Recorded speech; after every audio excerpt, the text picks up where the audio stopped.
Heartbreak is certainly a real thing, and when it happens, sometimes you think you can never recover. Well, Sarah Davison, aka the divorce coach, has been there, and now she's helping turn your heartbreak into happiness. She is the author of this book, Uncoupling: How to Survive and Thrive After Breakup and Divorce. And she is joining us this morning with a little advice. Good morning to you. Nice to see you.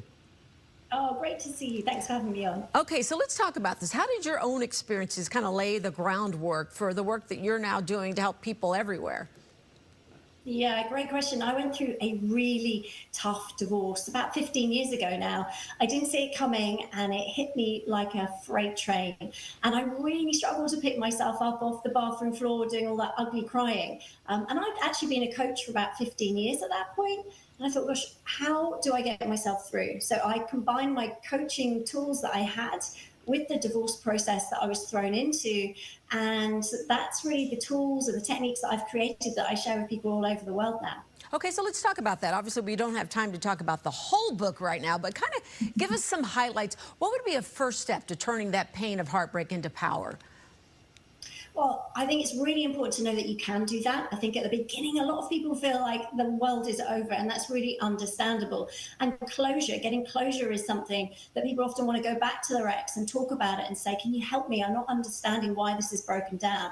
So if that is the case, know that the person that's hurt you is not the person that can heal you. You can do that, and you alone. And it's about taking your power back and dialing down those negative emotions so that you can actually choose how you feel. Now, I know it sounds easy, and I know it's not easy, but in the book, there's lots of tips to take your power back, like surrounding yourself with a good support team, like getting out of the environment you're in and moving your body. Because a lot of that trauma is trapped in the body, and you can't think your way out of overthinking, okay? We have to change our physiology, we have to move. So taking your power back and knowing that there are things you can do to interrupt those negative thought patterns, those questions I call hamster wheel questions that keep you going round and round in circles, like what's wrong with me?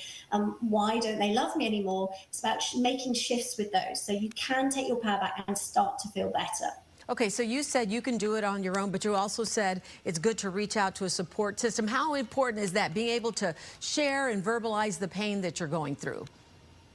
Yeah, it's really important to be able to talk about it. But I know there's probably people listening who think, oh, I find it really hard to open up.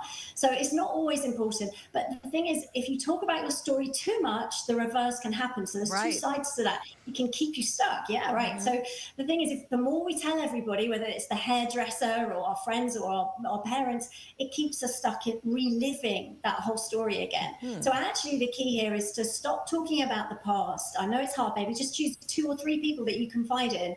And then the rest of the team around you, start talking about what you're going to do differently and how you're moving forward and painting that picture for the future. So you've actually got something that you can imagine, which helps you very much take those small steps to getting that into a reality. Interesting. You're so right. How many times have we had friends who are going through divorce, and it's kind of hard to be around them because that's all they can think about all the time. So you're saying you're only making matters worse by dwelling on it, and look forward. So what is one other tip you want to give our viewers before we have to wrap up?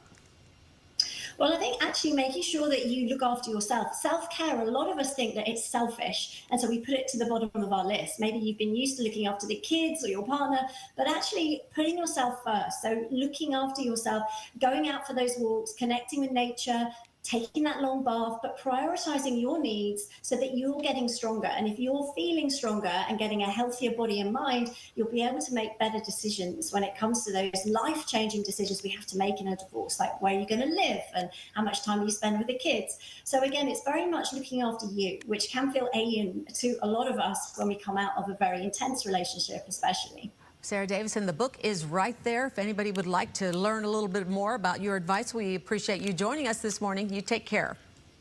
Thank you.